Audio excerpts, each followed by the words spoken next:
देखिए फर्स्ट प्रश्न आप सभी के सामने है कि प्रोड्यूसर जो गैस है उसका रासायनिक सूत्र क्या होगा। प्रोड्यूसर गैस का रासायनिक सूत्र क्या होगा। तेजी के साथ करेंगे सभी कैंडिडेट यहाँ पर जो है आंसर। देखिए परीक्षा की दृष्टि से सभी के लिए ये एफिशिएंट है, तो जितने भी छात्र यहाँ पर जुड़े हुए हैं सभी जो है तेजी के साथ करेंगे। बिल्कुल यहाँ पर देख पा रहा हूँ आंसर जो है जितने भी कैंडिडेट का सी आंसर दे रहे हैं बिल्कुल सही हो जाएगा। कार्बन मोनोऑक्साइड प्लस आपका जो है N2 यहाँ पर जो है हो जाएगा बिल्कुल सही, यानी सी ऑप्शन जो है वो प्रोड्यूसर गैस है। यहाँ पर जल गैस आपका जो है ऑप्शन ए यहाँ पर जो है देख पा रहे होंगे CO प्लस H2, ये क्या है आपका जल गैस है, ये आपको यहाँ पर ध्यान रखना है, वेरी वेरी इंपॉर्टेंट है। नेक्स्ट सेकंड प्रश्न की तरफ चलते हैं। नेक्स्ट आपके सामने है कि गुब्बारे में भरी जाने वाली सबसे हल्की गैस, सॉरी यहाँ पर गुब्बारे में भरी जाने वाली सबसे हल्की गैस कौन सी है। तो फ्रेंड्स इसका बिल्कुल यहाँ पर जितने भी कैंडिडेट का राइट आंसर आ रहा है बिल्कुल देख पा रहा हूँ मैं, नाइट्रोजन दे रहे हैं कुछ कैंडिडेट यहाँ पर हीलियम, तो सी कैंडिडेट का बिल्कुल सही हो जाएगा। जितने भी कैंडिडेट यहाँ पर सी दे रहे हैं तो गुब्बारे में भरी जाने वाली गैस सबसे हल्की जो है वो हीलियम हो जाएगा, यहाँ पर सी करेक्ट हो जाएगा सभी का। देखिए यहाँ पर जो है नेक्स्ट प्रश्न आपके सामने है कि किसी भी रिसाव का पता लगाने के लिए LPG में भरी गैस होती है, यानी कि आप कैसे पता करते हैं कि गैस यहाँ पर जो है लीक हुई है, तो किससे पता लगाते हैं वो आपको बताना है कौन सी गैस है। बिल्कुल तेजी के साथ यहाँ पर सभी आंसर करेंगे।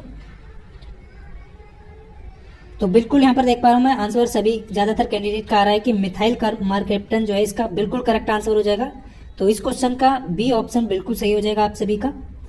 चलिए नेक्स्ट प्रश्न की तरफ चलते हैं। नेक्स्ट प्रश्न आपके सामने है कि मानव शरीर का, देखिए ये प्रश्न बहुत ही महत्वपूर्ण है कि मानव शरीर का सबसे बड़ा अंग। देखिए यदि यहाँ पर ऑप्शन में आपको त्वचा नहीं दी गई है तो सबसे बड़ा आप लीवर लगाएंगे। यहाँ पर लीवर क्या होती है, मानव शरीर की सबसे बड़ी ग्रंथि होती है, तो ये आप सभी को ध्यान रखना है। यदि आपको ऑप्शन में त्वचा दी जाए तो आपको त्वचा भी यहाँ पर लगाना होगा। मानव शरीर का सबसे बड़ा अंग पूछा जाए और ऑप्शन में त्वचा है तो आपको त्वचा लगाना है। यदि आपसे ग्रंथि पूछी जाए तो आपको ग्रंथि लगानी है। यदि त्वचा ना हो तब आप यहाँ पर जो है लीवर लगाएंगे। देखिए नेक्स्ट प्रश्न की तरफ चलते हैं, बहुत ही जबरदस्त। ध्वनि की तीव्रता की SI इकाई क्या है।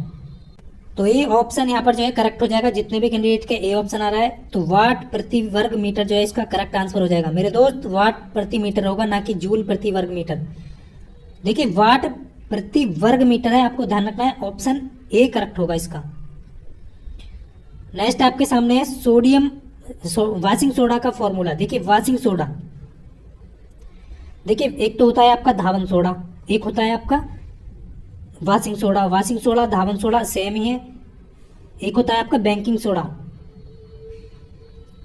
उन दोनों में डिफरेंट आपको यहाँ पर ध्यान रखना है। तो वाशिंग सोडा जिसे धावन सोडा भी कहते हैं, तो इसका जो है फॉर्मूला क्या हो जाएगा Na2CO3 सोडियम कार्बोनेट, जो कि आपके धोने का एक सोडा होता है, ये आपको ध्यान रखना है। और खाने के सोडा को जिसे जो आपको बेकिंग सोडा कहते हैं उसका जो फॉर्मूला है वो ऑप्शन सी में हो जाएगा आपका, यानी कि NaHCO3। ये जो है सोडियम बाइकार्बोनेट जो कि आपका बेकिंग सोडा खाने का सोडा के नाम से जाना जाता है। तो आप सभी को यहाँ पर ध्यान रखना है, बहुत ही महत्वपूर्ण प्रश्न है। देखिए ध्वनि प्रदूषण की इकाई क्या है। डेसीबल नहीं होगा, डेसीबल हो जाएगा, ऑप्शन ए करेक्ट हो जाएगा। जितने भी कैंडिडेट ए दे रहे हैं डेसीबल होता है ना कि डेसिमल, तो ये आप सभी को ध्यान रखना है। एग्जामिनर जो है इसी प्रकार के ऑप्शन आपको दे देगा और जल्दबाजी में आपको गलती नहीं करनी है। चलिए नेक्स्ट प्रश्न देखते हैं कि हर्ट्ज इकाई है, किसकी इकाई है, ये आपको यहाँ पर बताना है कि हर्ट्ज जो है वो किसकी इकाई है। बिल्कुल यहाँ पर जो है ऑप्शन ए करेक्ट हो जाएगा। जितने भी कैंडिडेट का आंसर ए आ रहा है, हर्ट्ज जो है वो किसकी इकाई है, तो ये है आपकी तरंगों की जो आवृत्ति होती है उसकी इकाई है। तो ऑप्शन ए बिल्कुल करेक्ट हो जाएगा, इसकी फ्रीक्वेंसी। नेक्स्ट देखेंगे फ्रेंड्स, नेक्स्ट प्रश्न आपके सामने है कि ल्यूमेन जो इकाई है वो किसकी है। तो ऑप्शन यहाँ पर जो है ए करेक्ट हो जाएगा। जितने भी कैंडिडेट का ए आ रहा है, ज्योति फ्लक्स की इकाई है।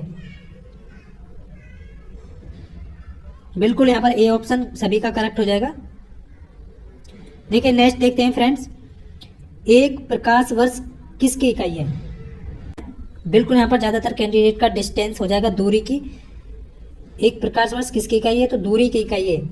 दूरी की सबसे बड़ी इकाई कौन सी होती है, तो पारसेक जो होती है वो दूरी की सबसे बड़ी इकाई होती है। ये भी आपको यहाँ पर ध्यान रखना है।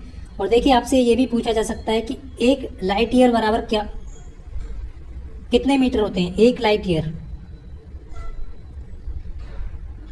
एक लाइट ईयर बराबर कितने मीटर होते हैं? तो इसका मान आपको ध्यान रखना है 9.46 गुणा 10 की पावर आपका जो है 15 मीटर। तो ये आपको नोट कर लेना है, बहुत इंपॉर्टेंट है। चलिए नेक्स्ट प्रश्न की तरफ चलते हैं। नेक्स्ट है आपका फोटोन निम्नलिखित में से किसकी मूलभूत इकाई है? बिल्कुल लाइट, यहाँ पर जो है जितने भी कैंडिडेट का आंसर आ रहा है बिल्कुल फोटोन जो है वो लाइट यानी प्रकाश की मूलभूत इकाई है। तो ऑप्शन डी करेक्ट हो जाएगा इस प्रश्न का सही आंसर, डी ऑप्शन। जितने भी कैंडिडेट ने डी दिया है बिल्कुल सही है सभी का। देखिए नेक्स्ट जो प्रश्न है बहुत ही अच्छा प्रश्न है। तापमान की एसआई इकाई क्या है? देखिए प्रश्न बहुत महत्वपूर्ण है और जल्दी जल्दी मैं आपको इसलिए करा रहा हूँ आपका जो है अच्छे से यहाँ पर जो है रिवीजन भी हो जाए, क्योंकि ज़्यादा वीडियो जो आपका लेंथी हो जाता है तो बहुत सारे छात्र ऐसे हैं जो लेंथी वीडियो नहीं देख पाते हैं डाटा की वजह से। बिल्कुल यहाँ पर देखिए तापमान की एसआई इकाई आपसे पूछी जाए तो केल्विन यहाँ पर आपको लगाना है, ऑप्शन ए करेक्ट हो जाएगा। जितने भी कैंडिडेट ए ऑप्शन दे रहे हैं बिल्कुल यहाँ पर जो है ए ऑप्शन हो जाएगा बिल्कुल करेक्ट। नेक्स्ट देखेंगे, नेक्स्ट आपका सापेक्षिक आर्द्रता को किस रूप में व्यक्त किया जाता है? तो सापेक्षिक आर्द्रता की किस रूप में व्यक्त किया जाता है? तो बिल्कुल यहाँ पर सी ऑप्शन करेक्ट हो जाएगा आपका। जितने भी छात्रों का यहाँ पर सी ऑप्शन आ रहा है बिल्कुल प्रतिशत हो जाएगा, परसेंटेज। तो इसे जो है प्रतिशत में व्यक्त किया जाता है। देखिए नेक्स्ट जो प्रश्न है वो है आपका प्लांक नियतांक की इकाई क्या है? बिल्कुल यहाँ पर जितने भी कैंडिडेट का ये ऑप्शन आ रहा है जूल सेकंड जो है इसका इकाई है, ये आप सभी को ध्यान रखना है, जूल सेकंड। और इसका जो है मान कितना होता है? तो इसका जो मान होता है इसे हम एच से डिनोट करते हैं 6.6 गुणा 10 की पावर जो है -34 जूल सेकंड। तो ये आप सभी को यहाँ पर जो है इतना ध्यान रखना है। कभी कभी मान भी आपका इसका जो है पूछ लिया जाएगा परीक्षा में। देखिए नेक्स्ट जो आपका थर्म किसकी इकाई है? तो देखिए यहाँ पर जो बिल्कुल सही है। जितने भी कैंडिडेट का हीट आ रहा है यहाँ पर जो है बी ऑप्शन करेक्ट हो जाएगा, यानी ऊष्मा की इकाई है। थर्म किसकी इकाई है? ऊष्मा की इकाई है, बिल्कुल बी हो जाएगा सभी का।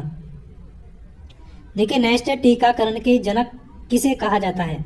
तो बिल्कुल यहाँ पर जितने भी कैंडिडेट का ए ऑप्शन आ रहा है बिल्कुल करेक्ट हो जाएगा। टीकाकरण का जनक किसे कहा जाता है? एडवर्ड जेनर को कहा जाता है। बिल्कुल काउ में पॉक्स के लिए इन्होंने जो है पहले ही सबसे पहले टीकाकरण की खोज की थी, काउ पॉक्स के लिए। तो ये आप सभी को ध्यान रखना है, ऑप्शन ए करेक्ट हो जाएगा। इलेक्ट्रोमैग्नेटिज्म की घटना को किसके द्वारा सबसे पहले समझाया गया था? तो बिल्कुल यहाँ पर जो है जितने भी कैंडिडेट, कुछ कैंडिडेट का यहाँ पर डिफरेंट आंसर आ रहा है तो ऑप्शन यहाँ पर सी करेक्ट हो जाएगा। ऑस्टर्ड करके हो जाएगा, एस्टर्ड या ऑस्टर्ड जो भी है। आवर्त सारणी का सबसे कठोर तत्व यहाँ पर बताएंगे सभी कैंडिडेट। बिल्कुल यहाँ पर हीरा डायमंड जो है जितने भी कैंडिडेट का आंसर आ रहा है बिल्कुल बहुत ही इजी प्रश्न है। तो यहाँ पर जो है डायमंड यानी हीरा हो जाएगा बिल्कुल करेक्ट। देखिए नेक्स्ट जो प्रश्न है वो है, देखिए यहाँ पर थोड़ी मिसिंग है टाइपिंग में कि आवर्त सारणी का सबसे हल्का तत्व, हल्का तत्व यहाँ पर आपको हाइड्रोजन दिया गया नहीं दिया गया है। तो आपसे भी जो है यदि ऑप्शन में आपको हाइड्रोजन दे तत्व पूछे तो आपको हाइड्रोजन लगाना है। आवर्त सारणी का सबसे हल्का तत्व जो है वो आपको हाइड्रोजन लगाना है। यदि हाइड्रोजन ना हो तो आपको फिर क्या लगाना है? फिर लिथियम आपको लगाना है। तो ऑप्शन जितने भी कैंडिडेट का बी ऑप्शन आ रहा है, ये क्या है? एक धातु है। तो सबसे हल्की धातु जो है आपकी लिथियम होती है आवर्त सारणी में, लेकिन तत्व आपसे पूछा जाए तो तत्व जो है वो आपका हाइड्रोजन होगा। तो आप सभी को यहाँ पर ध्यान रखना है, बहुत ही महत्वपूर्ण प्रश्न है। देखिए नेक्स्ट प्रश्न आपके सामने है कि गामा जो है किरणें किसके द्वारा खोजी गई? बिल्कुल यहाँ पर गामा जो किरणें हैं वो किसके द्वारा खोजी गई? सभी कैंडिडेट तेजी के साथ आंसर करेंगे। और एक बात हमेशा याद रखना मेरे दोस्त कि पढ़ाई जीवन में कभी थका नहीं सकती और ठोकरें जो जीवन में कभी गिरा नहीं सकती। अगर जिद हो जीतने की तो मेरे दोस्त हार भी जीवन में कभी भी हरा नहीं सकती। तो इन बातों को आप हमेशा याद रखना। तो बिल्कुल यहाँ पर देख पा रहा हूँ मैं, गामा जो किरणें हैं उनकी खोज किसके द्वारा की गई? तो फ्रेंड्स बिल्कुल ऑप्शन ए बिल्कुल करेक्ट हो जाएगा। जितने भी कैंडिडेट का ऑप्शन ए आ रहा है रोंटजन हो जाएगा। रोंटजन जो है रोंटजन बिल्कुल ए हो जाएगा। बिल्कुल सभी का यहाँ पर जो गामा किरणों की खोज की गई थी इनके द्वारा, रोंटजन इसका बिल्कुल हो जाएगा।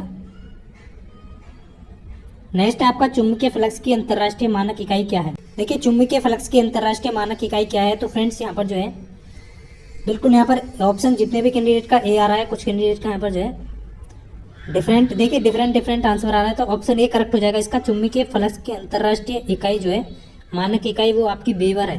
तो ये आप सभी को ध्यान रखना है, वेबर जो है इसकी इकाई हो जाएगी। तो कौन सी हो जाएगी? वेबर इसकी इकाई हो जाएगी चुंबकीय फ्लक्स की।